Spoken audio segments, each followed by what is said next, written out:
ತುಕಾಲಿ ಸಂತು ಮತ್ತು ತುಕಾಲಿ ಮಾನಸ ಈ ಇಬ್ಬರ ಹೆಸರು ಕೇಳ್ತಾ ಇದ್ದ ಹಾಗೇನೆ ನಿಮಗೆ ಅನೇಕ ರಿಯಾಲಿಟಿ ಶೋಗಳು ಮತ್ತು ಬಿಗ್ ಬಾಸ್ ನೆನಪಾಗೇ ಆಗತ್ತೆ. ಇದೀಗ ಇವರಿಬ್ಬರ ವರ್ತನೆ, ಇವರಿಬ್ಬರ ಹಾವಭಾವ, ವೇಷಭೂಷಣ ಕೆಲವರಿಗೆ ತಲೆ ಕೆಡಿಸಿದೆ, ಪ್ರಶ್ನೆಗಳನ್ನು ಹುಟ್ಟಾಕಿದೆ. ಜೊತೆಗೆ ಅಲ್ಪನೆಗೆ ಐಶ್ವರ್ಯ ಬಂದರೆ ಅರ್ಧರಾತ್ರಿಯಲ್ಲಿ ಎದ್ದು ಕೂಡ ಹಿಡಿದಿದ್ದಂತೆ ಅನ್ನುವಂಥ ಗಾದೆಯನ್ನು ಕೆಲವರು ಹೇಳ್ತಾ ಇದ್ರೆ, ಇನ್ನು ಕೆಲವರು ಬಡವರ ಮಕ್ಕಳು ಬೆಳಿಬೇಕಂಡ್ರಯ್ಯ ಅಂತ ಹೇಳ್ತಾ ಇದ್ದಾರೆ. ದಿಢೀರಂತ ಕೋಟ್ಯಾಧಿಪತಿ ಆಗಬೇಕು ಅನ್ನೋದು ಅದೆಷ್ಟು ಜನರ ಆಸೆ ಆಗಿರುತ್ತೆ, ಆದರೆ ಆಗೋದು ಕಷ್ಟ ಆಗಿರುತ್ತೆ. ಆದರೆ ಕೆಲವರ ಜೀವನದಲ್ಲಿ ಇದು ಸಾಧ್ಯ ಆಗ್ತಾ ಇದೆ. ಅದು ತುಕಾಲಿ ಮಾನಸ ಮತ್ತು ಸಂತೋಷ್ ಅವರ ಜೀವನದಲ್ಲಿ ಅಂತ ಹೇಳಿದರೆ ತಪ್ಪಾಗ್ಲಿಕ್ಕಿಲ್ಲ. ರಂಜಿತ್ ಅವರ ಮದುವೆ ಇತ್ತು, ಬಿಗ್ ಬಾಸ್ನ ರಂಜಿತ್ ಅವರ ಮದುವೆ. ಈ ಮದುವೆಗೆ ತುಕಾಲಿ ಸಂತೋಷು ಮಾನಸ ದಂಪತಿ ಬಂದಿದ್ದನ್ನು ನೋಡಿ ಅಕ್ಷರಶಃ ಕೆಲವರು ಬೆಚ್ಚಿ ಬಿದ್ದುಬಿಟ್ಟಿದ್ದಾರೆ. ಹೆಂಗಿದೆಲ್ಲ ಸಾಧ್ಯ ಅಂತ ಪ್ರಶ್ನಿಸ್ತಿದ್ದಾರೆ. ಹಾಗಿದ್ರೆ ಅಂಥದ್ದು ಏನು ಆಯಿತು? ಎಲ್ಲಿಂದ ದುಡ್ಡು ಬರುತ್ತೆ? ಈ ರೇಂಜ್ನಲ್ಲಿ ಶೋಕಿ ಮಾಡೋದಕ್ಕೆ ಕಾರಣ ಏನು?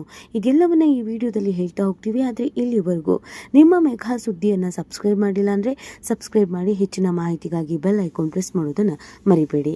ಎಸ್, ತುಕಾಲಿ ಸಂತೋಷ್ ಮತ್ತು ಮಾನಸ ಅನೇಕ ರಿಯಾಲಿಟಿ ಶೋಗಳಲ್ಲಿ ಕಾಣಿಸಿಕೊಂಡವರು. ಅದಾದಮೇಲೆ ಜನಪ್ರಿಯತೆ ಅನ್ನೋದು ಇವರಿಗೆ ಸಹಜವಾಗಿಯೇ ಬೆನ್ನ ಹಿಂದೆನೇ ಬಂತು. ಗಿಚ್ಚೆಗಿಲಿಗಿಲಿ ವಿನ್ನರ್ ಆಗದೆ ಇದ್ರೂ ರನ್ನರ್ ಅಪ್ ಆಗ್ತಾರೆ.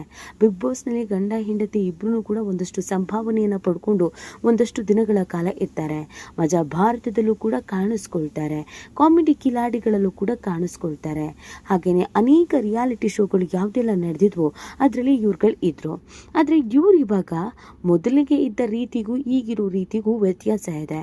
ಹೌದು, ಎಲ್ರಿಗೂ ಗೊತ್ತಿರೋ ಹಾಗೇನೆ ಕುರಿ ಕಾಯ್ತಾ ಇದ್ದೆ ನಾನು ಅಂತ ಈ ಹಿಂದೆ ಸಂತೋಷ್ ಹೇಳ್ಕೊಂಡಿದ್ರು. ಮದುವೆಗೆ ಅಂತ ಹೋದಂಥ ಸಂದರ್ಭದಲ್ಲಿ ಮಾನಸ ಕೂಡ ರಿಜೆಕ್ಟ್ ಮಾಡಿದ್ರು, ಅಥವಾ ಸಂತೂನೇ ಮಾನಸನ ರಿಜೆಕ್ಟ್ ಮಾಡಿದ್ರು. ಅದಾದಮೇಲೆ ಮತ್ತೆ ಇಬ್ರು ಮದುವೆ ಆದರು. ಇಬ್ಬರು ತೀರಾ ಕಷ್ಟದಲ್ಲಿರುವಂಥ ಬಡವರ ಮಕ್ಕಳು ಅಂತ ಅಂದರೆ ತಪ್ಪಾಗಲಿಕ್ಕಿಲ್ಲ. ನಾವು ಬಡವರು, ಚಿಕ್ಕ ಮನೆಯಲ್ಲಿದ್ದೀವಿ, ತುಂಬ ಕೆಟ್ಟ ರೀತಿಯಾದಂಥ ಜೀವನವನ್ನು ನೋಡಿದ್ದೀವಿ, ಎದುರಿಸಿದ್ದೀವಿ, ಇದೆಲ್ಲವನ್ನ ಹೇಳಿದರು. ಹಾಗೆ ನೋಡಿದ್ರೆ ಅವರು ರಿಚ್ ಆಗಿರೋದು ಯಾರಿಗೂ ಏನು ಬೇಸರ ಇಲ್ಲ. ಬಡವರ ಮಕ್ಕಳು ಬೆಳಿಬೇಕು ಅನ್ನೋದು ನಿಜವಾಗ್ಲೂ ಸತ್ಯನೇ. ಆದರೆ ಬೆಳೆದ ಮೇಲೆ ಅವರ ವರ್ತನೆ ಇರುತ್ತಲ್ಲ, ಅವ್ರ ಹಾವಭಾವ ಇರುತ್ತಲ್ಲ, ಆ್ಯಟಿಟ್ಯೂಡ್ ಇರುತ್ತಲ್ಲ, ಇದು ಕೆಲವರಿಗೆ ಇನ್ನಿಲ್ಲದಂಥ ಕಿರಿಕಿರಿ ತಂದುಬಿಡುತ್ತೆ. ಈಗ ಮಾನಸ ಮತ್ತು ಸಂತು ವಿಚಾರದಲ್ಲಿ ಕೂಡ ಆಗಿದ್ದು ಅದೇ.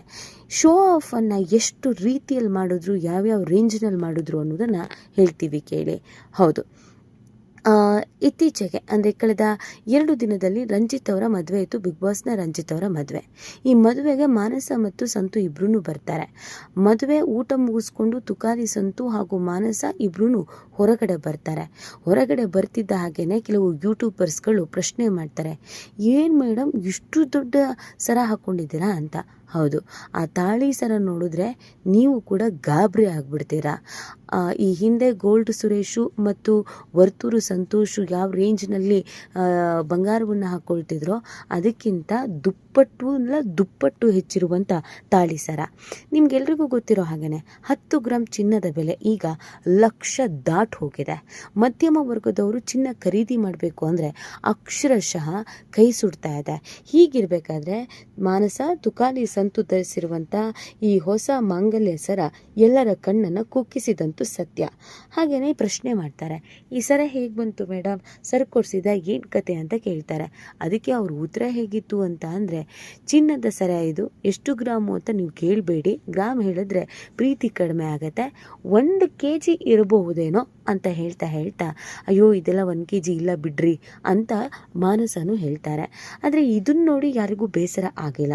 ಆದರೆ ಇತ್ತೀಚೆಗೆ ತುಕಾಲಿ ಸಂತು ಮತ್ತು ಮಾನಸ ತಮ್ಮ ಆ್ಯಟಿಟ್ಯೂಡಲ್ಲಿ ಬದಲಾವಣೆಯನ್ನು ಮಾಡ್ಕೊಂಡ್ಬಿಟ್ಟಿದ್ದಾರೆ. ಇತ್ತೀಚೆಗೆ ಕಾರ್ ತೆಗೆದುಕೊಂಡ್ಮೇಲೆ 2-3 ಬಾರಿ ಆಕ್ಸಿಡೆಂಟು ಮಾಡಿದ್ರು. ಆಮೇಲೆ ಯಾವುದಾದ್ರೂ ವೇದಿಕೆ ಅಂತ ಹೋದ್ರೆ ಆ ವೇದಿಕೆ ಮೇಲೆ ಯಾವುದೇ ಹೀರೋಯಿನ್ಸಿಗೂ ಕಮ್ಮಿ ಇಲ್ಲದಂಥ ಬಿಲ್ಡಪ್ಪು, ಶೋ ಆಫು ತೆಗೆದುಕೊಳ್ತಾ ಇದ್ದಾರೆ.